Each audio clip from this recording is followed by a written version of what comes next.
کلام مقدس پرانے عہد نامہ میں سے یسایہ نبی کی کتاب، اس کا 30واں باب، مصر کے ساتھ بے فائدہ معاہدہ۔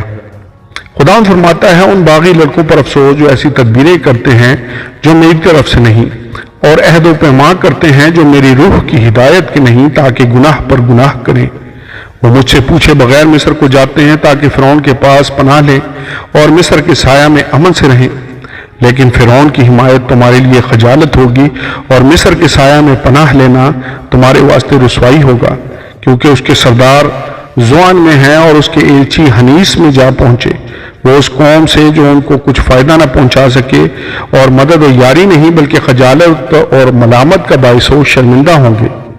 جنوب کے جانوروں کی بابت بار نبوت، دکھ اور مصیبت کی سرزمین میں جہاں سے نر و مادہ، شیر و ببر اور افعی اور اڑنے والے آتشی سانپ آتے ہیں، وہ اپنی دولت گدھوں کی پیٹھ پر اور اپنے خزانے اونٹوں کے کوہان پر لاد کر اس قوم کے پاس لے جاتے ہیں جس سے ان کو کچھ فائدہ نہ پہنچے گا، کیونکہ مصریوں کی کمک باطل اور بے فائدہ ہوگی۔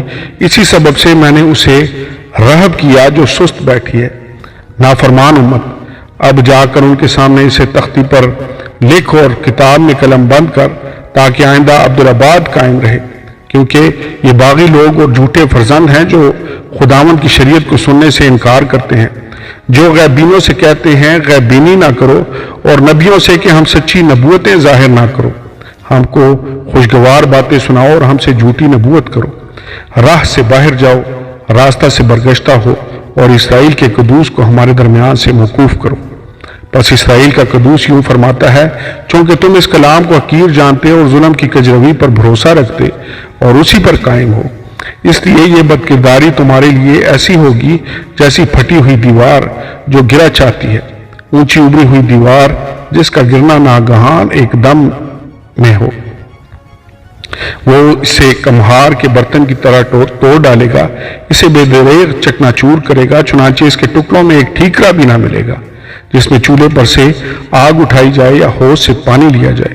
کیونکہ خداوند یہوہ اسرائیل کا قدوس یوں فرماتا ہے کہ واپس آنے اور خاموش بیٹھنے میں تمہاری سلامتی ہے، خاموشی اور توکل میں تمہاری قوت ہے، پر تم نے یہ نہ چاہا۔ تم نے کہا نہیں، ہم تو گھوڑوں پر چڑھ کر بھاگیں گے، اس لیے تم بھاگو گے، اور کہا ہم تیز رفتار جانوروں پر سوار ہوں گے، پس تمہارا پیچھا کرنے والے تیز رفتار ہوں گے۔ ایک کی جھڑکی سے 1000 بھاگیں گے، 5 کی جھڑکی سے تم ایسے بھاگو گے کہ تم اس علامت کی مانند جو پہاڑ کی چوٹی پر اور اس نشان کی مانند جو کوہ پر نصب کیا گیا ہو رہ جاؤ گے۔ تو بھی خداوند تم پر مہربانی کرنے کے لیے انتظار کرے گا اور تم پر رحم کرنے کے لیے بلند ہوگا، کیونکہ خداوند عادل خدا ہے، مبارک ہیں وہ جو اس کا انتظار کرتے ہیں۔ خداوند اپنی امت کو برکت دے گا، کیونکہ اے صہیونی قوم جو یروشلم میں بسے گی، تو پھر نہ روئے گی۔ وہ تیری فریاد کی آواز سن کر یقیناً تجھ پر رحم فرمائے گا، وہ سنتے ہی تجھے جواب دے گا، اور اگرچہ خداوند تجھ کو تنگی کی روٹی اور مصیبت کا پانی دیتا ہے، تو بھی تیرا معلم پھر تجھ سے روپوش نہ ہوگا، بلکہ تیری آنکھیں اس کو دیکھیں گی۔ اور جب تو دہنی یا بائیں طرف مڑے تو تیرے کان تیرے پیچھے سے یہ آواز سنیں گے کہ راہ یہی ہے، اس پر چل۔ اس وقت تو اپنی کھودی ہوئی مورتوں پر مڑی ہوئی چاندی اور ڈالے ہوئے بتوں پر چڑھے ہوئے سونے کو ناپاک کرے گا، تو اسے حیض کے لتا کی مانند پھینک دے گا، تو اسے کہے گا نکل دور ہو۔ تب وہ تیرے بیج کے لیے جو تو زمین میں بوئے بارش بھیجے گا، اور زمین کی افزائش کی روٹی کا غلہ عمدہ اور کثرت سے ہوگا۔ اس وقت تیرے جانور وسیع چراگاہوں میں چریں گے، اور بیل اور جوان گدھے جس سے زمین جوتی جاتی ہے لذیذ چارہ کھائیں گے، جو بیلچہ اور چھاج سے پھٹکا گیا ہو۔ اور جب برج گر جائیں گے اور بڑی خون ریزی ہوگی، تو ہر ایک اونچے پہاڑ اور بلند ٹیلے پر چشمے اور پانی کی ندیاں ہوں گی۔ اور جس وقت خداوند اپنے لوگوں کی شکستگی کو دور کرے گا اور ان کے زخموں کو اچھا کرے گا، تو چاندی کی چاندنی ایسی ہوگی جیسی سورج کی روشنی، اور سورج کی روشنی 7 گنی بلکہ 7 دن کی روشنی کے برابر ہوگی۔ خداوند اسور کو سزا دے گا۔ دیکھو، خداوند دور سے چلا آتا ہے، اس کا غضب بھڑکا اور دھوئے کا بادل اٹھا، اس کے لب قہر آلودہ اور اس کی زبان بسم کرنے والی آگ کی مانند ہے۔